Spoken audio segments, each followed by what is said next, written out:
The last organic family in our hydrocarbons functional group are aromatics. They kind of follow their own rules and do their own things.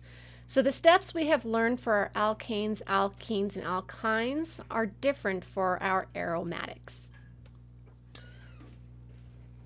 Aromatics all have the same molecular formula of C6H6.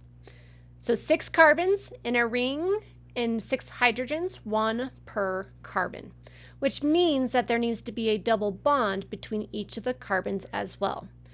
This is a set formula and structure for any aromatic compound. When we look at the structure of that aromatic compound, we know we have to have those double bonds. There are 3 sets of them alternating between each of those carbons. So in this structure, we'll have a single bond. So we have a carbon, has 2 single bonds, 1 double bond to get to that 4, creating a loose hydrogen, creating a really strong, stable structure. Now these double bonds technically can be placed in either position. So we will represent an aromatic ring with a circle in between.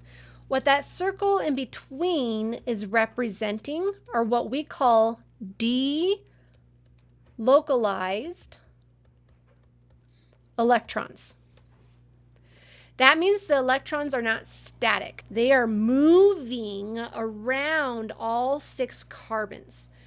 So when we have the structure where we're showing each of the 3 double bonds, that is where those electrons are at any one point in time, but not going to necessarily be there the next time you snap a picture of a benzene ring. So a lot of times these will be represented kind of like a donut above and below the 6 carbon ring. That shows the incredible stability of the aromatic.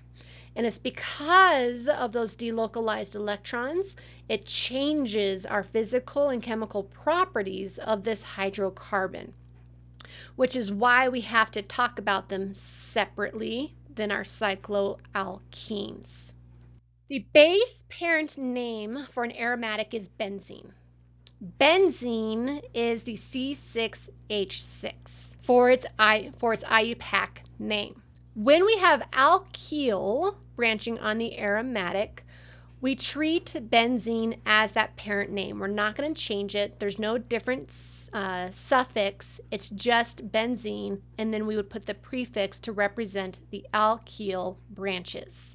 When looking at the structures, that is our benzene ring, and then we have a branch or substituent coming off of that benzene ring. Benzene is the parent name and suffix for that aromatic structure. Then looking at the substituent, that substituent has 2 carbons, so this becomes ethyl benzene. We do not need to number where the ethyl group is at because it's the only substituent on the benzene ring. Therefore, it will always be carbon number 1. In the next structure, so we have that aromatic ring, and we've got 2 different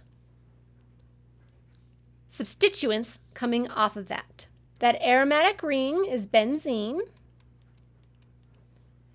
And then we have a methyl group and we have an ethyl group. We do need to number these so that we know where they belong. Because it's that ring formation, we want to be sure that we give the lowest locant value possible. So if we have 1, 2, 3, 4, 5, 6 versus 1, 2, 3, 4, 5, 6, both could be 1 and 3. So they are equidistant from each other. So that means we need to rely on the alphabetical. E comes before M, so ethyl is going to get the lower number, followed by methyl. Therefore, we're going to have a 1 ethyl, 3-methyl benzene together.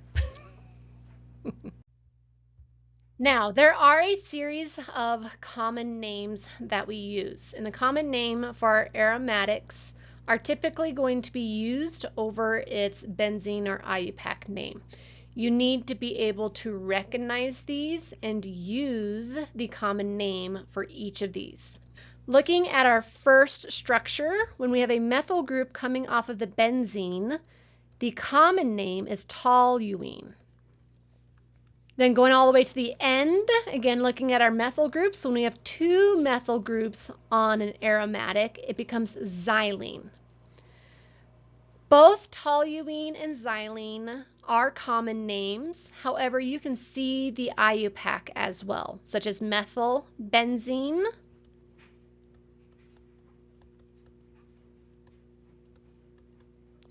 or dimethyl benzene. When you have the alkyl group, you can use either the IUPAC name or the common name. When there's a hetero atom, so in these next 2 examples, we use the common name. So when there's an aromatic with an OH group on it, it is phenol. It has no other name. When you have a nitrogen group, the NH2 on that, it is aniline. There is no benzene version to those 2 names.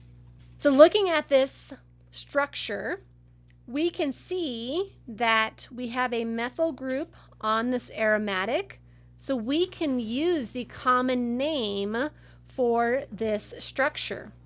So that part would be toluene. And then I would only need to name this one additional branch.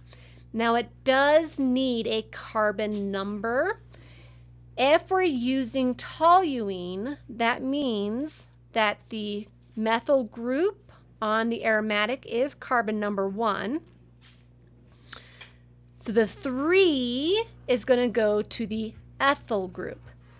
It becomes 3-ethyl. At some point I will learn how to space my words appropriately. 3-ethyl toluene.